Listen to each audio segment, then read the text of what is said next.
Plant-Based Science London tells us all about a new groundbreaking plant-based study.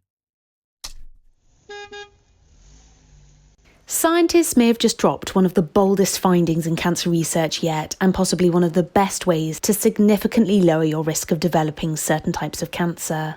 Well, might have, sure. Let's go ahead and see.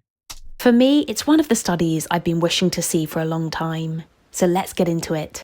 Researchers tracked 79,468 adults from both the US and Canada for nearly 8 years, none of whom had cancer at the start of the study. All of them were part of the Adventist Health Study too.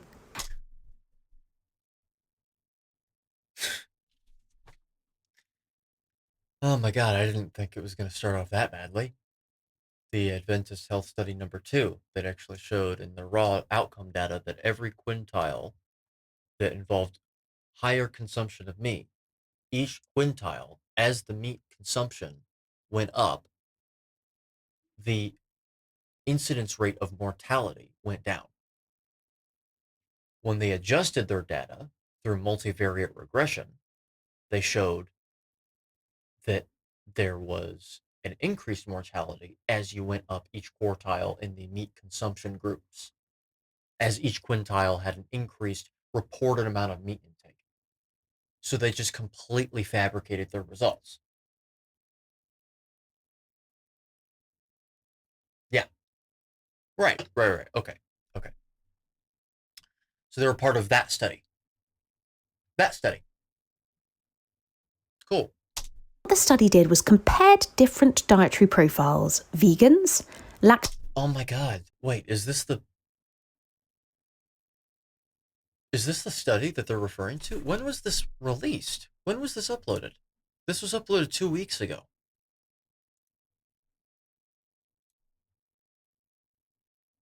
Okay, so this cannot possibly be the Adventist Health Study number 2 that they're referring to. So basically what they're doing is they're doing a similar sort of study, though, as that study before, as the Adventist Health Study number 2. Okay. ovo-vegetarians who eat dairy and eggs, pesco-vegetarians who eat fish, and non-vegetarians, and matched participants' data with cancer. Right, so hold on a minute. So are non-vegetarians people that consume a carnivorous diet? Or do they consume a standard diet? May a vegan diet be healthier than a standard diet? Sure. It may. Does that mean that eating lots of meat is bad for you? Can a carnivorous diet be even better for you? Also, over the course of 8 years, did these people's behaviors change at all? Were these people genotypically and phenotypically different? They were. So they weren't identical. So that's a problem.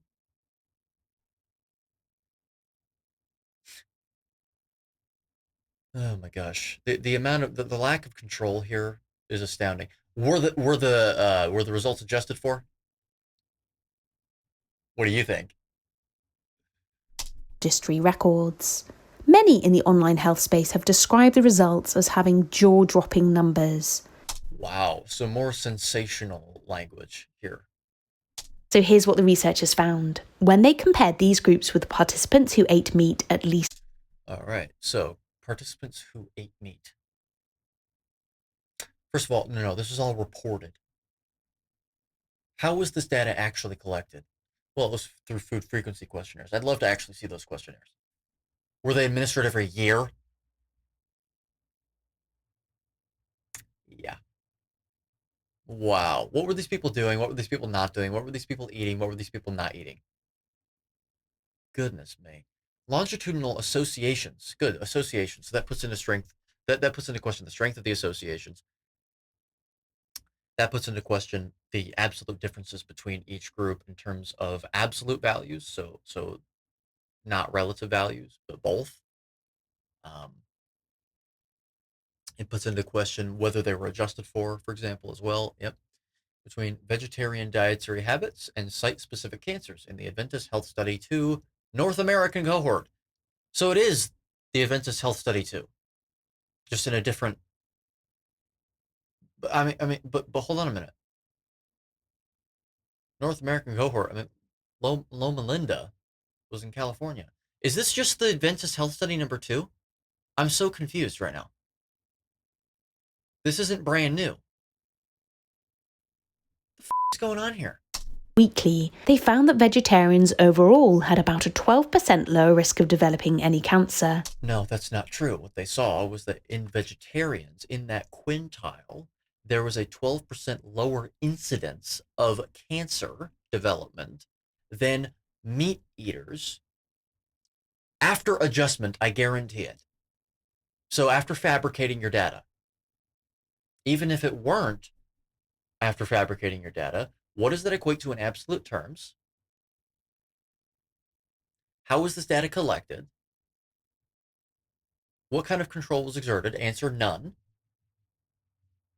And also, even if this were causally related, is it due to subtracting certain things from the diet, or is it due to adding things to the diet? And or was it due to healthy user bias, many other behaviors involved? So that goes back to the whole control issue. And also, does this mean that a carnivore diet is really bad for you?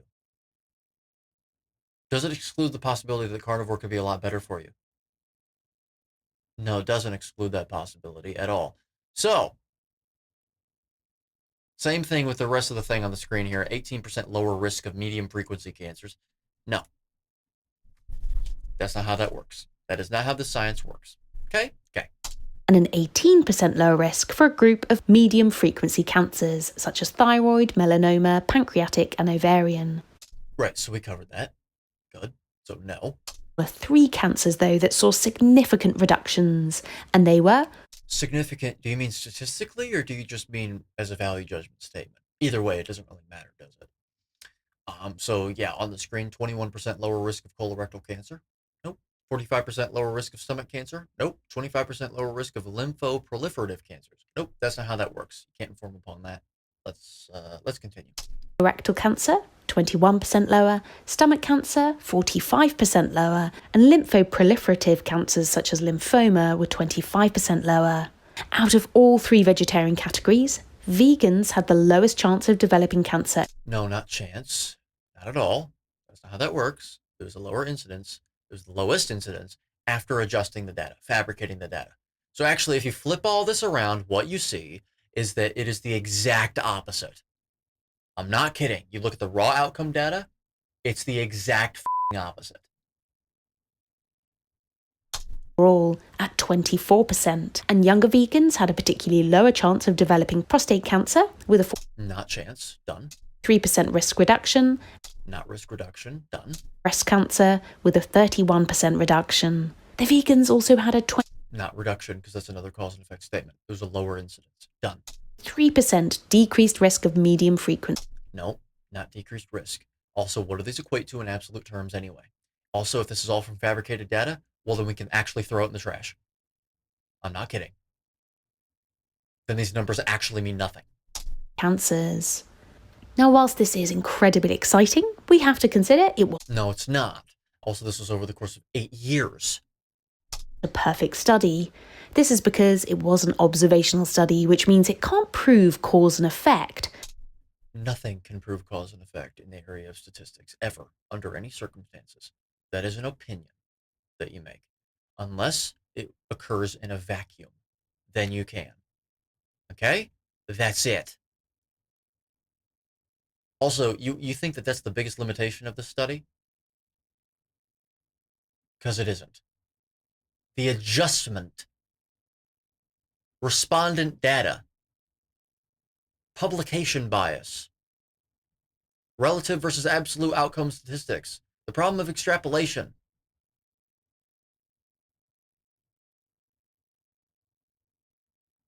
However, the authors did say that the associations were strong and persuasive. That's in their opinion, after fabricating their data. This next drawback is interesting as the participants already followed healthier than average lifestyles, meaning non-vegetarian Adventists still ate less meat and drank less alcohol than the general population. Right, so apparently that's just healthy. Eating less meat is healthy. Well, according to whom, on the basis of what? Are you out of your mind?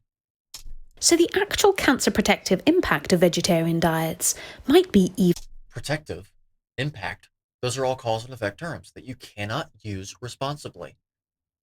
You have no evidence to support those claims. Plants are toxic for human beings, in fact.